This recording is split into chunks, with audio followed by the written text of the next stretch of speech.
এমবার্ক ভাইডেন বিশ্ববিদ্যালয়ে এবারের নির্বাচনে শিক্ষার্থীদের ব্যাপক অংশগ্রহণের মধ্য দিয়ে নাসিব ২ দায়িত্বশীল পদে বিজয়ী হন।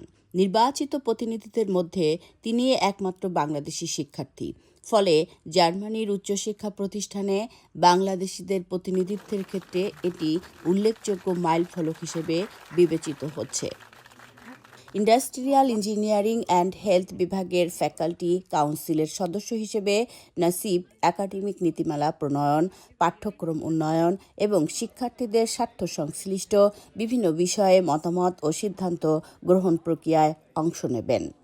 অবশ্যই আমাদের জন্য আনন্দদায়ক, কারণ এখানে অনেক বাংলাদেশি স্টুডেন্ট আছে। তো বাংলাদেশি রিপ্রেজেন্টেটিভ হওয়াতে আমাদের বাংলাদেশি স্টুডেন্টদের জন্য এটা খুবই লাভজনক। স্টুডেন্ট পার্লামেন্টের সদস্য হিসেবে শিক্ষার্থীদের কল্যাণ, ক্যাম্পাস ভিত্তিক বিভিন্ন উদ্যোগ এবং আন্তর্জাতিক শিক্ষার্থীদের অধিকার ও অন্তর্ভুক্তি নিয়ে কাজ করবেন নাসিব।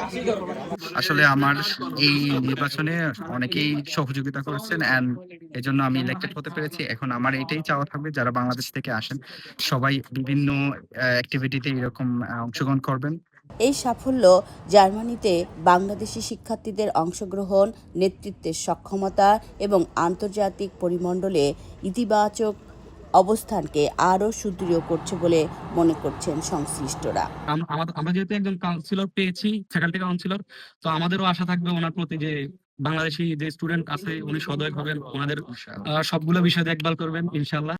স্থানীয় শিক্ষার্থীদের পাশাপাশি বিশ্বের বিভিন্ন দেশের বিপুল সংখ্যক আন্তর্জাতিক শিক্ষার্থী এখানে উচ্চশিক্ষা গ্রহণ করছেন।